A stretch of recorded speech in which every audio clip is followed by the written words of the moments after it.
স্বাগত আরেকবার দেখছেন এডিটর স্পিক। দায়িত্ব নিয়ে প্রথমেই চট্টগ্রাম নগরীকে পরিচ্ছন্ন করতে চান নতুন মেয়র আ.জ.ম নাসির উদ্দিন। আন্তরিকতা দিয়ে পরিকল্পিত নগরী হিসেবে চট্টগ্রামকে করতে চান তিনি। নগরীর এখনকার দৈন্যদশার জন্য সদ্য বিদায়ী মেয়রের ব্যর্থতা নয়, আন্তরিকতার অভাবকেই দায়ী করেছেন নাসির। চট্টগ্রামের নতুন মেয়র মঙ্গলবার ভোরের আলো ফোটার আগেই আ.জ.ম নাসির অর্জন করেছেন এই নতুন খেতাব। তবে এই নতুন খেতাবের সাথে জড়িয়ে আছে এই নগরীর ৬০ লাখ মানুষের সুযোগ সুবিধার বিষয়টি। তাই নতুন মেয়রকে শুভেচ্ছা জানাতে বুধবার সকাল থেকেই তার বাসায় শুভাকাঙ্ক্ষীদের ভিড়। বাসা পেরিয়ে নগরীর পথে পথে পেয়েছেন সবার শুভকামনা। তার নির্বাচনী প্রতীক হাতে দিয়ে কেউ কেউ জানান অভিনন্দন। তবে যাদের জন্য এই মেয়র খেতাব, প্রথমেই তাদেরকে পরিচ্ছন্ন নগরী উপহার দিতে চান তিনি। যত দ্রুত সম্ভব এইটা আমি পরিচ্ছন্ন নগরীতে পরিণত করার জন্য আন্তরিক উদ্যোগ গ্রহণ করব। এই কাজটি খুব কঠিন কাজ নয়, এই কাজটির ক্ষেত্রে হলো সদিচ্ছার প্রয়োজন এবং সঠিক পরিকল্পনার প্রয়োজন। নগরীকে জলাবদ্ধতা থেকে মুক্ত করা কঠিন কাজ হলেও পরিকল্পিতভাবেই সেটা করবেন বলে জানিয়েছেন তিনি। যদিও নগরীর এই বেহাল দশার জন্য বিদায়ী মেয়রের আন্তরিকতার ঘাটতির কথাই জানান তিনি। যে সমস্ত প্রতিশ্রুতির কথা আজ সময় তো ভোটারদের কাছে উপস্থাপন করে ভোট নিয়ে উনি মেয়র নির্বাচিত হয়েছিলেন, কোনো প্রতিশ্রুতি কিন্তু উনি রক্ষা করেনি। ওনার আন্তরিকতার অভাব ছিল, ওনার সদিচ্ছার অভাব ছিল। নগরবাসীর প্রতি ওনার যে দায়িত্ব সেটা পালন করার ক্ষেত্রে কেন জানি না উনি মঙ্গলবার চট্টগ্রাম সিটি নির্বাচনে ১,৭০,৫২৪ ভোটের বিশাল ব্যবধানে আগের মেয়র মঞ্জুর আলমকে হারিয়ে নতুন মেয়র নির্বাচিত হন আ.জ.ম নাসির।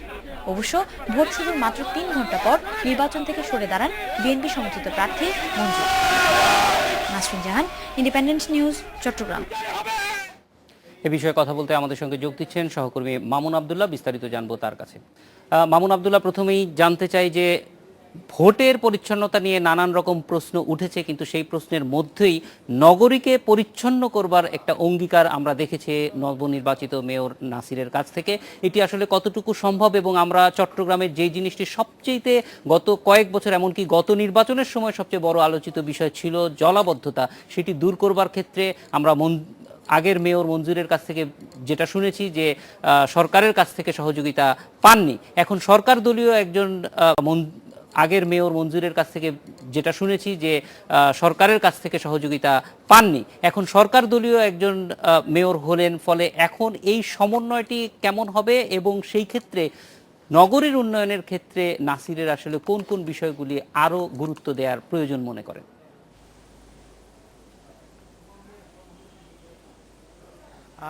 আপনার প্রশ্ন অনেক দীর্ঘ। আমি যদি শুরুতেই বলি যে পরিচ্ছন্নতার বিষয়টি, যে পরিচ্ছন্ন নগরী হিসেবে চট্টগ্রাম নগরীর সুনাম ছিল অনেক দিন। বিশেষ করে আগের মেয়র মহিউদ্দিন চৌধুরী চট্টগ্রামকে পরিচ্ছন্ন রেখেছেন, সেটা ঢাকা থেকে যারা চট্টগ্রাম বেড়াতে আসতেন কিংবা দেশের বাইরে থেকে যারা আসতেন তারা সবাই স্বীকার করতেন। কিন্তু হঠাৎ করে চট্টগ্রাম অপরিচ্ছন্ন নগরী হয়ে গেল কেন? এটার কারণ অনুসন্ধানে আমরা দেখেছি বিভিন্ন স্তরের মানুষের সঙ্গে কথা বলে, যে চট্টগ্রামের যে ময়লা আবর্জনা পরিষ্কার করার জন্য যে ব্যবস্থাপনা, দক্ষ ব্যবস্থাপনা দরকার, সেটি ভেঙে পড়েছিল বিগত মেয়র মঞ্জুর আলমের সময়ে। বিশেষ করে মঞ্জুর আলম প্রশাসন চালাতে গিয়ে অনেকখানি ব্যর্থ হয়েছেন, অনেকখানি সফল হননি। আর তার এই সফল না হওয়ার বিষয়টি মানুষের চোখে এসেছে যখন একজন মানুষ তার ঘর থেকে বেরিয়ে যখন দেখতে পান যে তার বাসার সামনে গলির মধ্যে রাস্তার পাশে ময়লা আবর্জনা পড়ে আসছে। এই বিষয়টি নাগরিকদের ভাবিয়ে তুলেছিল, এবং গত নির্বাচনে এই মঞ্জুরের পক্ষে বিপক্ষে এই বিষয়টি জোরালো আকার ধারণ করেছিল, এবং বিষয়টি লুপে নিলেন নতুন মেয়র আ.জ.ম নাসির। তিনি প্রথমে বিষয়টি আসলে যেহেতু নগরবাসী ভোগান্তির শিকার, বিড়ম্বনার শিকার, বড় ভোগান্তি হচ্ছে, সেই জন্য এটিকে প্রথম নিলেন। আর জলাবদ্ধতা যেটি বললেন যে সরকারি সাহায্যের উপর নির্ভর করে, এটা আসলে পুরোটা ঠিক না। কারণ মহিউদ্দিন চৌধুরী যখন সরকারে ছিলেন, যখন মেয়র ছিলেন, তখন সরকারে বিরোধী দল ছিল, অর্থাৎ বিএনপি ছিল।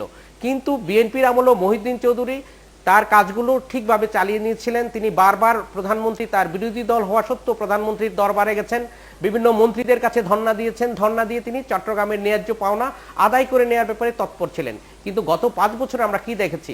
আমরা মঞ্জুর সাহেবকে একবারও দেখিনি প্রধানমন্ত্রীর সাথে দেখা করতে, একবারও দেখিনি কোনো মন্ত্রীর দ্বারস্থ হতে, কিংবা বারবার ঢাকায় গিয়ে চট্টগ্রামবাসীর জন্য কিছু ন্যায্য পাওনা কিছু আদায় করে আনতে। এটা মূলত আন্তরিকতার ঘাটতি, ওনার সততার অভাব ছিল না, ওনার সবকিছু ছিল, কিন্তু ওনার আন্তরিকতার অভাব ছিল। অর্থাৎ তিনি দায়িত্ব নিয়ে যেভাবে ঝাঁপিয়ে পড়ার কথা ছিল নগরবাসীকে সেবা দেওয়ার ব্যাপারে, সেটুক তিনি দিতে পারেননি, এটি সবাই স্বীকার করবেন।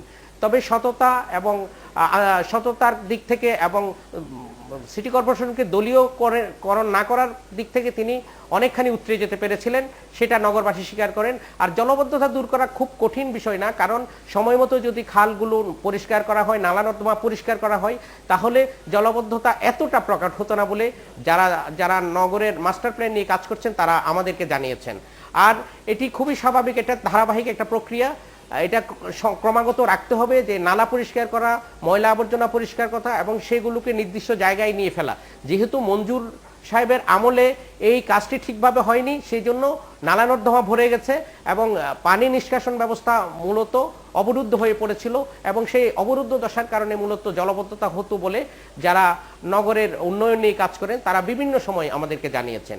ফলে জলাবদ্ধতা এবং নগরীকে পরিচ্ছন্ন রাখা খুব কঠিন বিষয় নয়, সেটা আমরা গত আগের মেয়রের আমলে সেটা দেখেছি। সুতরাং যে আজকে নতুন মেয়র আজমন আছে যে কথাটি বললেন প্রথমে দায়িত্ব নিয়ে নগরীকে পরিচ্ছন্ন রাখবেন, এটা খুবই সহজ। কারণ আরেকটা বিষয় একটু জানিয়ে রাখি যে কিছুদিন আগে চট্টগ্রামে একজন পুলিশ কমিশনার আসলেন, উনি এসে রাস্তা পরিচ্ছন্নতার কাজ শুরু করলেন। উনি এসে দায়িত্ব নিয়ে বললেন যে এই শহর তো বসবাসের অযোগ্য হয়ে গেছে। যদিও বা এই কাজটি পুলিশের নয়, যেহেতু এটি নগরবাসীর চোখে পড়েছে এবং যে কোনো নাগরিকের জন্য বিড়ম্বনা একটি কারণ হয়ে দাঁড়িয়েছিল, সেজন্য পুলিশ প্রশাসন এটি কাজ করেছিলেন এবং এটি অনেকে পুলিশ প্রশাসনের দেখা দেখি অনেকটা সামাজিক আন্দোলনের মতো পরিণত হয়েছিল এবং বিভিন্ন সংস্থা নগরীর রাস্তা থেকে ময়লা আবর্জনা পরিষ্কারের কাজ করেছে। সুতরাং যদি নগরবাসীকে যদি এইসব বিষয়ের সাথে সম্পৃক্ত করা যায় তাহলে নগরীকে পরিচ্ছন্ন করা খুব বেশি কষ্টকর না। আর সরকারি সাহায্য না নিয়েও জলবদ্ধতাকে দূর করা সম্ভব, সেটা আমরা অতীতে দেখেছি। মামুন আব্দুল্লাহ আমাদের সঙ্গে যোগ দেওয়ার জন্য অনেক ধন্যবাদ। এডিটর স্পিকে যাচ্ছে আরো একটি বিরতিতে, ফিরছি একটু।